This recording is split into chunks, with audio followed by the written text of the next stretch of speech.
We are presently having a play in the shack and the plan.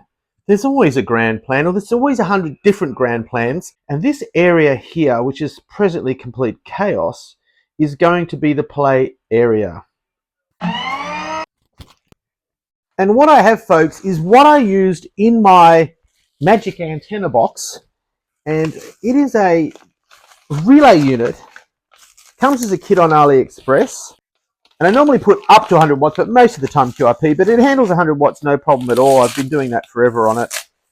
And this is the circuit board, and it's got 6 relays on it. And so the idea is I will run one lead from the antenna box to that input, and then I've got 6 cable options for this box that will be on this bench here. So I'll have up to 6 things that can happen over here as well. And I'm hoping that's probably enough relays and enough leads and enough signal attenuation for me. We're just listening to a DX net at the present moment on 20 meters. Yeah, having a great day. Not doing a lot of operating as per usual, but when I switched on, I'll just turn this down. DX160. Like I was saying before that interruption, that wonderful interruption, I worked San Marino on the TS520 today, which was exciting for me. It's the 5th smallest country in the world.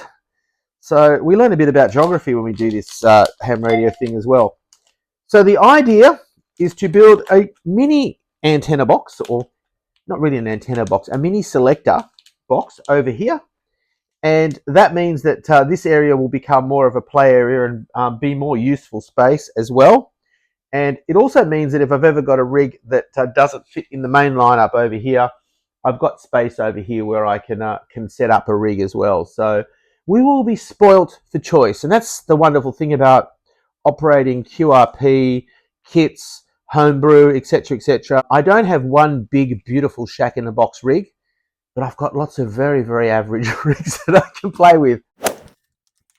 Well, as you well know, the last video we did made up a whole lot of patch cords, and the idea, of course, is building a new play area for other rigs and for QRP rigs. So we've got a whole lot of these BNC to BNC patch cords, and they are going to allow me to have a great old time on the other bench and make my main operating area a little bit more permanent. This is a box I got from Thailand, from the Electric Street, and there's a video on the channel. I will put a link to it below, and got some really great goodies there, and this is really, really good quality. I was going to use it for a rig, but I'm thinking this is something that's going to be used every day or quite often, so it'll be nice for it to be of solid construction. And this is the AliExpress kit, and this is in my Magic antenna box that I've been switching all my rigs on for the last 3 years. Have had no problems whatsoever with the setup. It's operating QRP, and I'm getting contact, so I've never done an attenuation check on it. I have bypassed it to have a look and see, just on a very subjective basis, whether the signal drops markedly. It doesn't look like it does, so I'm happy with the way it's operating and with the product, and that's why I've gone with it again. And so we're going to have 6 rigs coming out of this, so that'll steal 1 position off my antenna box, which has 6 positions on it. The Magic antenna box has 2 of these in it. It goes to 6 antennas and 6 rigs via the ATUs. So I can also give the antennas a little tweak if they need to be tweaked on some of the non-resonant bands, but the antenna is nicely resonant. Both the antennas are nicely resonant on, one of them's resonant on 20 meters and 40 meters, and the other one's 80, 40, and it's kind of okay on 20. So if I want to operate on any of those 3 frequencies, I can just go barefoot straight into the antenna. Otherwise, I do need to use my Kenwood manual ATU. So we're very old school here, as you well know. This is the absolute shambolic mess that happens when I find myself obsessed with a particular project. And this project, as you know from the title of the video, is a rig selector. I really should try and strip wires into bins, etc., etc. But you know what? I'll enjoy the process, and at the end, I shall clean up the absolute crazy mess. Apple juice. So we don't have instructions for this, but if you go online, there's a picture of it assembled. It's not really hard. Doing the LEDs, and I've gone to town on this design a little bit, in so much as I've bought LEDs in holders that they're plastic, but they look like they're metal. I just thought it'd be a nice little touch. It's something I'm going to be looking at every day, so you're probably thinking, well, why don't you measure where you put everything on the front panel as well? But you've probably realized by now I do measure occasionally, but I'm very organic in my process. We also have mounted our board on standoffs, metal standoffs, so that's in there nicely now. I've marked up for the front panel. I'll just switch this light off so you can actually see what's going on. So we've marked up our front panel. We're going to have our little selector dial on the front there, and 6 LEDs for the 6 rigs. And then, of course, on the back, we have to drill out all of those 6 BNCs, or 7 if you include the input, and a DC input as well for the power. And so tomorrow I will be drilling like a madman. Anyway, I'm watching YouTube videos. Mon TV, home brewing. And it's 11 p.m. and we have 6 of these LEDs in holders. They're going to be a nice bright green LED, good size. And I'm looking forward to seeing these switch as I play with my myriad QRP kits.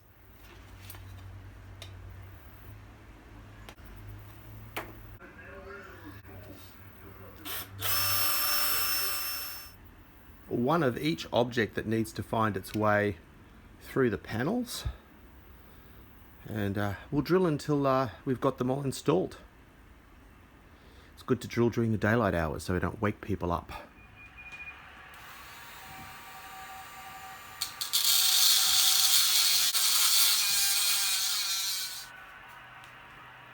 And there you have it.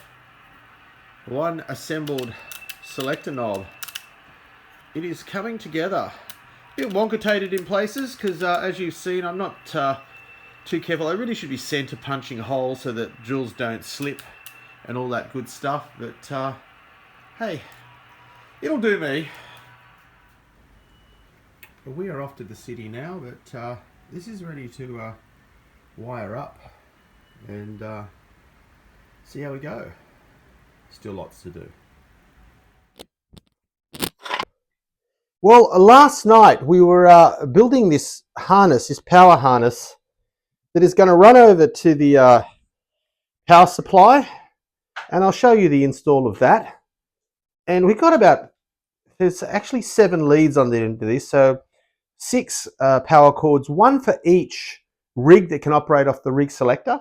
And we'll have the cord at the back here, and I'm going to use one of these saddles here to hold it down so that it doesn't fall off the desk, and we'll run it as neatly as we can. We all know that's going to be a complete and utter shambles, but like the rest of the wiring in the shack. I'm just looking forward to having a new place where I can play, and then I'm most definitely going to commit an absolute neatness on the shack. Well, not an absolute neatness, but I'm going to try and tidy things up and make it a little bit more orderly so that I just feel less discombobulated. I think we have an absolute win here, and these will plug into the front of the supply, so I won't even have to try and cut and paste onto one of the other leads. I'm going to have this so that if I do have any problems with the harness, I can completely disconnect it rapidly and quite easily. Probably should put a fuse in this, and I probably will at some point in time, but haven't got an inline fuse at the moment, so that will have to wait, but we will get it installed. Can I have a clear prop? This is my homebrew DC linear power supply. It'll do over 20 amps, and It's an old PC case. There's a video on my channel. I shall put a link below to that video. This is a heatsink from a car stereo. This is an old PC case. And believe it or not, the transformers that are in this are two microwave transformers that have been gutted and rewound. And by rewinding those microwave transformers, I'm able to get around the fact that they're pretty poorly efficient transformers. But when you put two of them in series, the magnetizing current becomes a way more acceptable. I think it was about 500, 600 milliamps, as opposed to nearly 2 amps when it was left with a single transformer. So does it weigh a lot? Well, you can tell by this very chunky shelf that it weighs a ton, but it doesn't need to go anywhere once it's installed. So I had a great time building this. It's not my design. It's the Drew Diamond Miser's DC power supply from his projects for the radio amateur, which I've waxed lyrical about on numerous occasions. And we'll make sure that the positive goes into the positive, the negative goes into the negative, and then we'll switch it back on again, and hopefully we don't get a massive spike in current. Now, we do know that there's a good amount of protection built into this supply, some Zeners as well that will blow before you blow anything else up. So we'd rather not do that. I have metered it to make sure there's not a short circuit. So let's just see what happens. And that's fine. And we have some of these little sticky doohickeys here that we can lift the cable up, because I'm quite often dragging stuff out from under here. And I just like the cable to be up a little bit so that it doesn't get snagged on anything. There we go, power harness installed.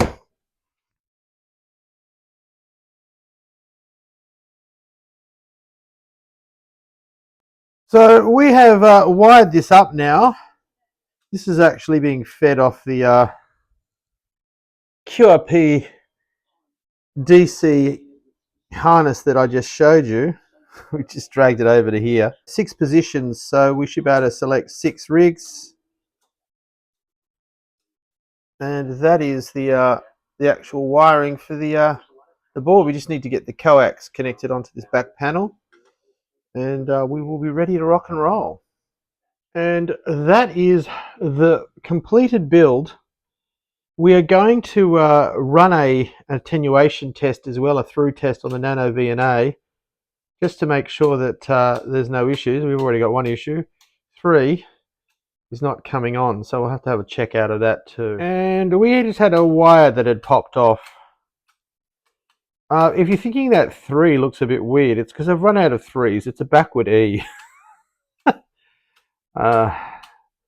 Anyway, it is what it is, and hopefully it'll work well, but we're going to do an attenuation test on all these ports just to make sure. And here we have the back, and as you can see, we've resorted to Roman numerals because we're running out of numbers for the decals. And we didn't have the numbers to write 13.8 volts, but I know that's 13.8 volts.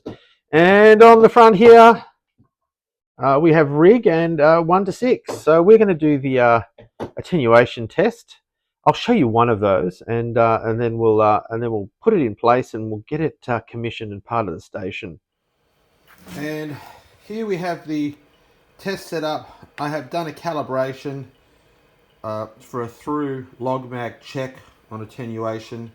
I'm only going to show you one of the channels, but they're all the same. I have checked them all, and we're doing a 1 to 30 check on the Nano VNA on log mag, and at 30 megahertz the attenuation is a minus 0.37, and I'll give you the figure at about 21. At 21, as you can see there, it's minus 0.28, I think that is. And when we get lower down, it gets into 0.17. That's 11 megs, 0.17. So at around 7, we've got 0.13 dB, all the way down to at 1 meg, 0.05. So I think that's an acceptable attenuation. That's up to you to decide whether you can live with that sort of attenuation in your system. But pretty good, I think. And that's across the board what's going on. Now, obviously this unit's designed to be assembled with, I think the connector's actually installed in the board. You could do your wiring a lot neater than this and a lot shorter. I think all of that would help, better soldering, etc., etc. But I'm comfortable with how this is working, and it was sort of like confirmed to me by, you know, working QRP through this box, which has 2 of those units in it. I've had no difficulties working QRP DX from this location, which is not a perfect location. I'm not using perfect antennas, so works for me. It's time to run the coax as well. Oh.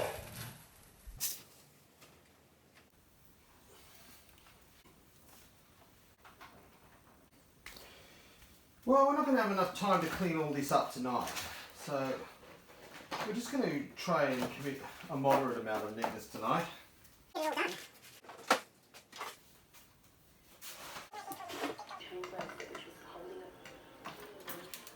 Printed labels for our leads so that we don't get them mixed up.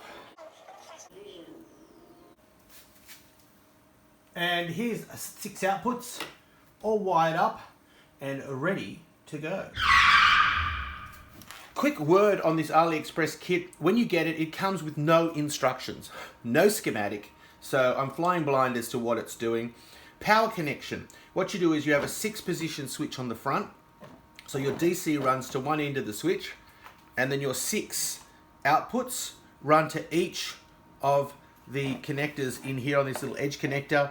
From the left is relay 1, 2, 3, 4, 5, 6. So you're feeding the DC from the actual switch to each of the relays.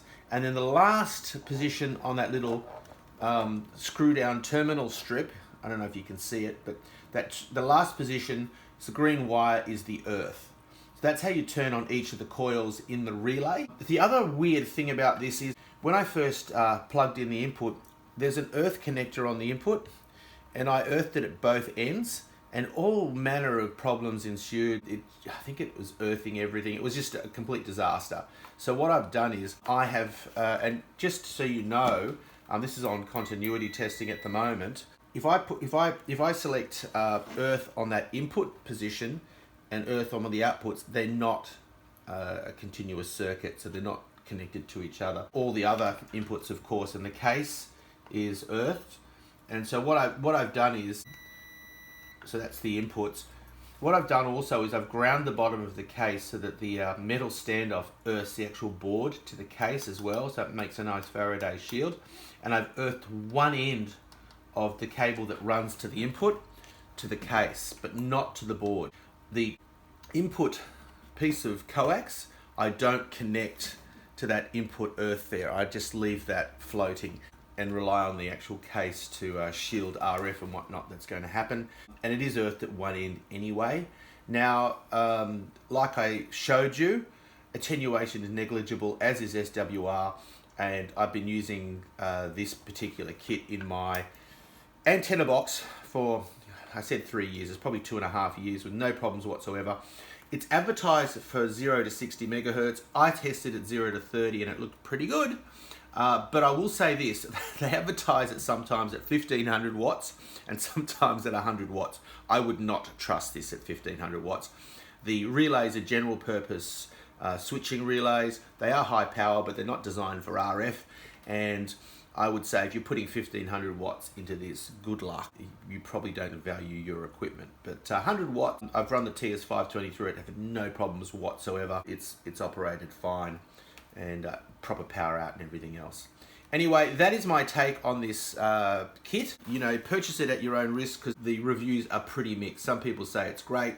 Other people have said that the relays are crap, replace the relays, and that's probably a good idea too. But thus far, I've got to say the relays that are supplied with it, at least for up to 100 watts, seems to be pretty good. Well, folks, we are at the finish line. So many things wrong with this setup. Please pardon the disco ball flashing away in the background. I haven't put it there for effect. It's my only external speaker that I have. I've got it plugged into one of the rigs. But I'll show you how this works. That is my DCT direct conversion receiver from QRP, 40 meters. And I haven't had that going for quite a while. And then rig 2 is the QCX Mini.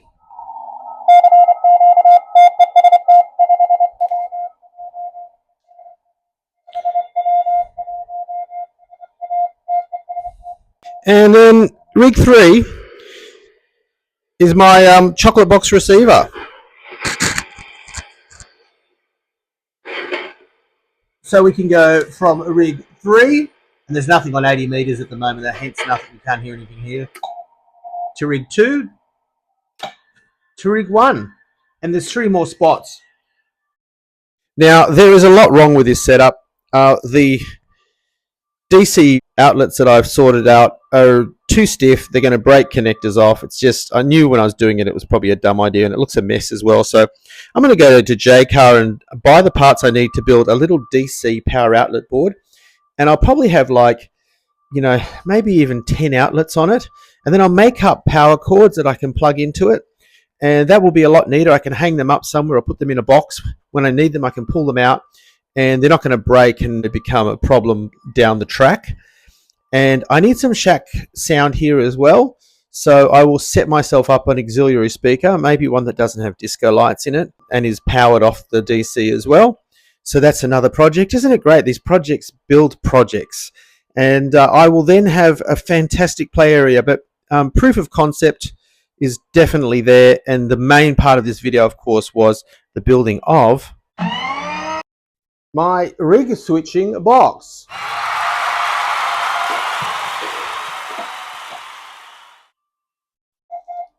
So that is it. Nothing on those 3 outlets. I am really chuffed with this as an idea. We just need to finesse it now. Well, thank you for sticking around right to the end of the video. Sorry if it's been a really long one. I did want to show you the trials and tribulations of what happens when you're home brewing. There is a complete mess outside. There is a complete mess in here. And there are so many things wrong with this setup that need to be fixed up. And that's probably down to, I've got to say, rushing, getting a little bit excited about how things might work. And you know what?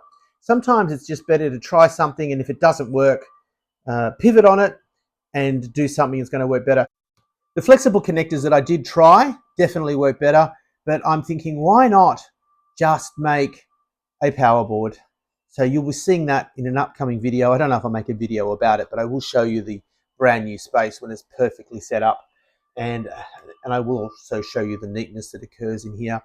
Upcoming video, a flame-proof key that I was given. I've 3D printed parts for it. I've done a bit of a revamp on it, and I will be building a base for it. And that will be the next video.